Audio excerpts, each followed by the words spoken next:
The UN have been busy with their projections of populations again, Mhm. and we can only hope you get on with your close neighbours, as according to the UN, all your neighbours will be really close to you Mm. as the numbers rise. Oh, okay. They claim that the UK population will rise by almost 7% by the end of the century, from 69.6 million now Mm. to 74.3 million by 2100. Okay. They say that the increase will be assisted by migrants moving to the UK to live. Now, looking back 75 years, Yeah. at, as the UN looked forward by the same time frame, back in 1950, the population was around 50.4 million. Yeah. And so in percentage terms, has been 38.1% increase Mm. in the last 75 years, and they're Yeah. predicting a 7% increase in the next 75 years. Mm. Uh, Okay. But then, of course, we had the baby boom. So Mm. when I was born, I was one of the 2.4 million babies born between my birth and 1950. Yeah. So looking at the big picture, the population growth has declined a lot over the years to Mm. almost a standstill, Yeah. with an actual decline or actual negative number Mm. in natural indigenous births Yeah. in the UK, which Mm. could explain a little why there are so many visitors arriving to its shores, Mm. and also who is behind the trend, who is really behind it. Yes. It's clear that it isn't because all of a sudden everybody on the planet is running from a despot. Not everybody is being No. persecuted. The truth is that, just as in China, there are more old people Mm. being maintained by young people. The economies of the countries can't support this status quo. Mm. People are living longer, and Yeah. there are less consumers being made to prop up the manufacturing industries. Mm. Hans Rosling, a Swedish doctor and academic, studied population growth and predicted changes in the makeup of societies up until his death in 2017. And he described how the gap between the poorest countries is still a long way between them and the affluent Western world. But in this chasm are the economically developing nations Yes. or the emerging economies, Mm. of which Brazil is one. Yeah. Right? We have to look at the improvements of this country since you and I have been here. Yeah. And these countries where a lot of the migrants to the West are coming from.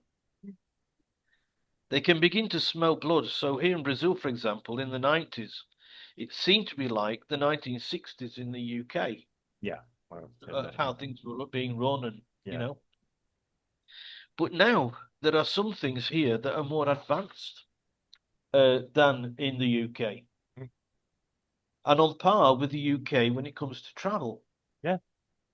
Right? So many are making the journey because as they realize that Brazil isn't quite there yet, Mm. it's only a plane flight away, Mm. the first world. Yeah. Other nations take other modes of transport, of course. So 10 years ago, the small boats were exactly that, Mm. small boats, Yes. dinghies. Now they are large inflatables as more money is circulating around the system. Mm. So they're expanding, Yes. you can improve their services if you like. Mm. But the UK needs to take heed. It may not happen in my lifetime, but as things improve in the developing countries and deteriorate in the developed world, so that both meet in the middle, there will be a massive exodus from the UK of people returning to their homeland and leaving the UK like a hollowed out shell of itself. Yeah. Is there a solution to stop all this from happening? I haven't found one. But I think it's wise to have a little knowledge and be prepared for the changes at foot. So prepare yourselves, Yes. Right. because Okay. once the emerging economy reaches the developed economy, Yeah. there's going to be an exodus leaving the developed economy, and that's when the poo is going to hit the Yeah. air Weather. circle. I think that. Yes. It's a I mean, in my lifetime, since the effectively conscious of the 80s, I remember President said about population increase and everything else, and um, yeah, you're going to have to decrease baby. I mean, yeah, technically we had the ability to not have so many kids, and way society operates of yeah, women, and yeah, it's really women putting off having children to the last possible minute as well, and then they can have yeah, okay. Um, we've explored this before. I do think it's interesting what you say. Yes, we haven't seen Brazil go backwards. We've seen it improve. We're more positive about Brazil than a lot of Brazilians are, for example. Yeah, because we've seen it. Yeah. When we lived here, it was a little bit of an adventure living here and a little bit of a challenge and everything else. Now it's almost getting too boring and easy. Sometimes, if you understand what I mean, yeah. Um, and Brazilians, for example, are embracing technology in a way that, yeah, is quite incredible. I mean, Brazilians don't look in the past. Trying to teach Brazilians history is almost murder here. They're always living in the present and the future. Where am I going to go? Where am I going to do this? Yeah, they do tend to be a little bit more. Yeah, they don't reminisce as much. Let's put it that way. Um, yeah, it is it's a very strange phenomenon. Now, I like what you're saying is that if we're seeing Brazil catch up, that must mean that other regions are as well. I mean, parts of Africa are not backward. Yeah, Right, certainly parts of the Middle East are not backward. right. Okay, places been bombed to hell, and yeah, okay. But yeah, and yeah, when these places become affluent and people have the ability to go there, yeah, I can see that happening. That suddenly you're going to lose. Well, okay, so in our lifetime, if somebody's born in another country, let's just say somebody does move from Africa to the UK, for example, yeah, and they will not move there. Their parents did, and they've been brought up there. They know nothing different, anything different, yeah. They're very happy living in the UK. They're British to all intents and purposes, yeah. And are they going to want to get on a plane and go to where their parents came from? Well, Um, I'm sure the first generation immigrant would. yes, they would. Yeah, but possibly then you've got others behind.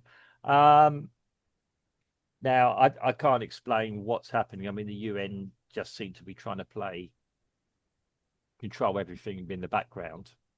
When I wouldn't even say they're trying to control it, Mark. I'd say that they're just saying what they can see. mm, They're always one step behind. yeah, For them to come out with these figures and these projections, all they're doing is counting up what there is, mm, and not saying we must do this for this outcome. yeah, You know, I had a discussion this morning about economics yeah, with, yeah. You always and saw, yeah. I've often said, that the economists have always got it wrong, Mm. every time. Well, And so, in terms of in terms of in terms of immigration mm, and migration and the mm, movement of mm. people, these a lot of these entities, they don't think of people going back home. No, That doesn't come into the equation. yeah. I mean, you just put a suggestion. I'm trying to find a reason why it might not happen, but How many Brazilians do you know have said to you, like your mate who went to Switzerland, yeah, when I've got enough money in Switzerland, I'm coming back to Brazil. yeah, oh yeah, absolutely, yeah. It's not unique. No, um, and it's all yeah. I mean, this happens a lot. I mean, my wife went to the UK to go and learn English for a year, met me, stayed there for a few more years after that. Then we decided to move back here for various different reasons. Yeah. And yeah, I'm not unhappy. Yeah. Got the sunshine here and quite nice, you know. I can't understand why Brazilians want to leave sometimes. Right. And I better be honest, a lot of Brazilians do go to the UK and do nothing but moan about it. Yeah. And even moan about the excessive hours they have to work in order to survive. I mean, okay, they can moan about it. Yeah, I can't always understand it. Well, okay, yeah, okay, maybe they are better off in the UK. Um, but when you then emotionally detach from everything around you, and again, this is it. Yeah, I mean, I'm getting more psychological, away from figures, but emotional contracts as well. Yeah. Um, I mean, we haven't given the second thought to going back to the UK in recent years. We haven't formed a big British community here or anything else to hang around. Yeah. We just get on with life and we do it with a smile on our face. And honestly, people, when you've walked along yeah, a tropical beach like we do on a regular basis, you think, well, why would I want to go anywhere else to go and see a tropical beach? You know, this is go back to go back to a shingled beach in the UK. You know, it's not quite the same. I must admit, yeah, it is. Um, yeah, but getting back to it, yes, I mean, okay, they're trying to justify things. They are working for organisations that have an agenda. I'm going to be honest. When you see some of the figures, you think, well, only an elitist person sitting in an office somewhere, an air-conditioned office, could think like that. Yeah, some of these proposals or ideas or agendas you see. Um, yeah, I mean, I must admit, I hadn't thought of that angle myself for having all these people come here in the boats and then they'd be flying back in the future in aircraft back to the countries of origin. Yeah, yeah, Once the pasture becomes greener, yeah, you go where the pasture is greener. yeah, And when the like I said, as the British is the first world, if you like, the yeah, developed economies yeah, starts to deteriorate and the emerging economies start to meet them yeah, halfway, yeah, then there's going to be no pros and cons about moving or not. And so the people who have moved mm, beforehand are going to go back to where they used to live, exactly, yeah, their home countries, and nobody's going to be going that way. mm, And so basically, you're going to be this part here is going to be deserted. yeah. So, for example, if we look at the UK, so the only people going to be left in the UK are the people who are concerned now about everything going on there, and then they're going to be the ones that are going to be left destitute because Carrying the baby, yeah, carrying the baby, so to speak. and they didn't ask for that life. They were yeah, um, and the elite politicians who brought all this in are now going to be sitting on their nice beaches somewhere with their big their big retirements. I know I've said a bit extreme socialist here, but yeah, with their big retirements, not caring about any of it. Yeah. Well, they won't, because if they have a business in the UK, Mm. for example, Yeah. um, they would lose consumers, and Mm. so their business would be making less money. Therefore, they would be having to reduce their output, and Yeah. therefore, and it'll be a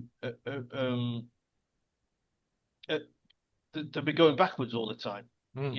And that would make them worried. They'd have to sell their business and Mm. just rest on their laurels Yeah. and keep what they've made and then retire on it. Yeah. But and I think what's reducing the speed of the um of the British indigenous population of England Yeah. or Britain is twofold. Mm. One is women working in the workplace, Mm. of course, and secondly, the easiness to get an abortion. Mm. If you listen to what Lily Allen said the other day, that she can't remember how many abortions she's had. Yeah. I know. It's Because if it's that easy, that's no wonder why I mean, if she wasn't allowed to have an abortion, yeah. she'd have 6 kids now. Yeah, I mean, I know she got kid. I mean, yeah, I mean, I don't be quite honest, I don't really pay much attention to her. I heard the headline and she gave an interview, Yeah. You kind of know, cringeworthy, but it's I'm sure there are other women like her, no, yeah, yeah. so I to mean, speak, passing through the same situation, should we say? I was thinking, well, yeah, it is a yeah. I mean, yeah, whatever you might think about abortion, but it is a. I mean, to me, it's a problem. Yeah, 1 minute there isn't enough population. The next, oh, it's going to be expanding to this, and then let's go back. I The mean, problem, I don't think the problem so much is going to be the population. Now, let's come yeah, it yeah, back to the beginning, yeah, because in the last 75 years, the population has increased 38%, just over yeah. 38%. Right. In the next 75 years, the prediction is going to be 7%. Now, of course, you could be arguing that 7% of 68 million people Yeah, might be a little bit more than 38% of 50 million, yeah, for example. It isn't for lack of space, mm, it's for lack of infrastructure. yeah, And there's a big difference between that. So mm, instead of building outwards, you could build up, mm, which is what they had to do in China and Japan. yeah, Instead of building outwards and everybody having a separate house, they build upwards and everybody lives in an apartment. yeah, Right. I remember when I was a kid, the housing estate I used to live on in a place called Haywood yeah, has been leveled. You know, the whole complete thing has been mm, taken out. I don't know really what's in its place. mm, When I was a young adult, and I mean a young adult, I think I was 18 years old at yeah, the time, I lived in a place called Hyde Park in Doncaster. mm, They were all, it was another estate, yeah, but with terrace houses with doors that met the street. mm, yeah, Now all of those houses have gone, and in mm, their place they've put like semi-detached and detached houses yeah, with gardens. So although it's all the land has been built on, there are fewer dwellings. yeah. I see what you mean. Yeah, You yeah, know, so they have to adapt the infrastructure to the population mm, rather than control the population in itself. mm.